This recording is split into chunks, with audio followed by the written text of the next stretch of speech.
Hi friends, আজকে আমি তোমাদের সাথে একটা normal egg curry recipe share করব। এই রেসিপিটা তোমরা রুটি, ভাত সব কিছুর সাথেই খেতে পারবে। একদমই সাধারণভাবেই সবাই এটা তৈরি করে, আমিও করেছি, তো তোমাদের সাথে শেয়ার করছি।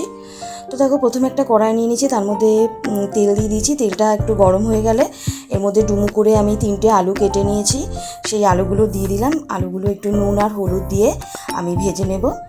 তো নুন দিয়ে দিলাম, আর পরিমাণ মতনই নুনটা দিলাম আর হলুদ দিলাম। তো নুন আর হলুদ দিয়ে এবার আলুগুলোকে আমি ভাজবো। তো এদিকে নুন আর হলুদ দিয়ে আমি আলুগুলোকে ভাজার জন্য দিলাম, আর এই ফাঁকে আমি একটা মশলা তৈরি করব।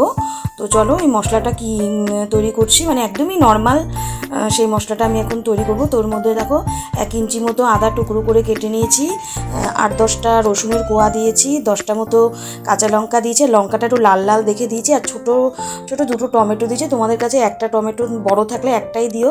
তো এবার একটু জল দিয়ে এই মশলা বলতে এই পেস্টটা বানিয়ে নেব। তো দেখো, পেস্টটা আমার বানানো হয়ে গেছে। এই যে এইরকম একটা থকথকে পেস্ট হয়েছে। তো এদিকে দেখো, আমার আলুগুলো ভাজা হয়ে গেছে। আলুগুলোকে ভেজে আমি এবার তুলে নেব। তো এই রান্নাটা কিন্তু সবাই করতে পারে। তো আমি ডিমের ঝোলটা এইভাবেই করি, প্লেন ডিমের ঝোল। অন্যরকম ডিমের অন্য কিছু করলে সেটা আলাদাভাবে করি। তো দেখো, ডিমগুলোকে সেদ্ধ করে নুন আর হলুদ মাখিয়ে নিয়েছি, আর যে কড়াইতে আলু ভাজার পরে যেই অল্প তেল ছিল তার মধ্যেই ডিমটাগুলোকে ভেজে নিচ্ছি। খুব বেশি তেলে ডিম ভাজলে না, ডিম কিন্তু খুব ছিটে আসে গায়ে, ফোটে আর কি ডিম। বেশি তেলে ডিম, অল্প তেলে সবসময় ডিমগুলো ভাজতে হয়। তো ডিম খুব কড়া করে ভাজবো না। এই দেখো, হালকা করে আর কি ডিমগুলো ভেজে ডিমগুলোকে তুলে নিলাম। তো এবার দেখো, ওই কড়াইতে আরেকটু তেল আমি দিয়ে দিলাম। তো এর মধ্যে একটু জিরে ফোড়ন দিলাম, আর একটা তেজপাতাকে ছিঁড়ে 2 টুকরো করে দিয়ে দিলাম।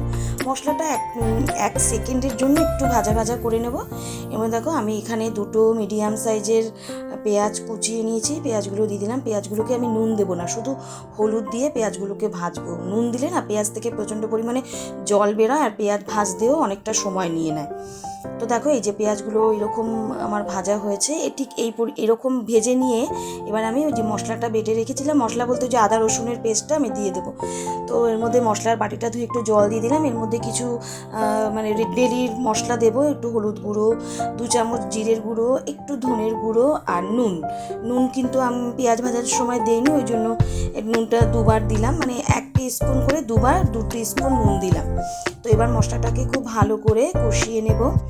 তো মশলাটা যতক্ষণ অবধি মশলা থেকে তেল ছেড়ে না যাবে ততক্ষণ অবধি কিন্তু মশলাটা কমিয়ে বাড়িয়ে কষিয়ে নেব। তো দেখো, মশলা কষানো হয়ে গেছে। এরপরে ডিম আর আলু যে ভেজে রেখেছি, আলু আর ডিমগুলো কড়াইতে দিয়ে একটু নাড়াচাড়া করে নেব।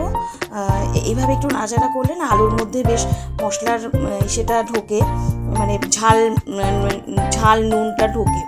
তো যাই হোক, একটু কিছুক্ষণ নাড়াচাড়া করে এবার আমি ঝোলের জন্য যতটা পরিমাণে জলের প্রয়োজন দিলাম। খুব বেশি ঝোল দেবো না, একটু গা মাখো মাখো করবো।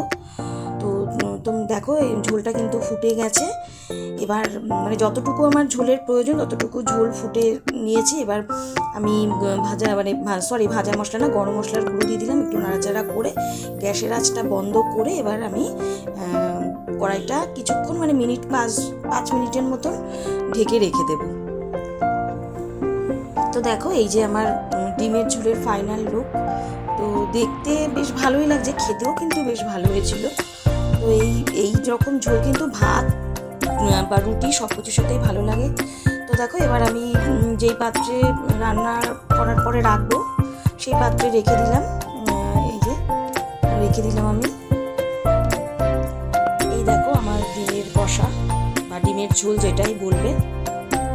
এইভাবে একটু বানিয়ে খেয়ে দেখো, অনেকেই হয়তো বানায়, আমি এইভাবে বানালাম, তাই এই রেসিপিটা তোমাদের সাথে শেয়ার করলাম। তো এই রেসিপিটা কেমন লাগলো তোমরা কিন্তু অবশ্যই কমেন্ট করে জানিও। Tata friends.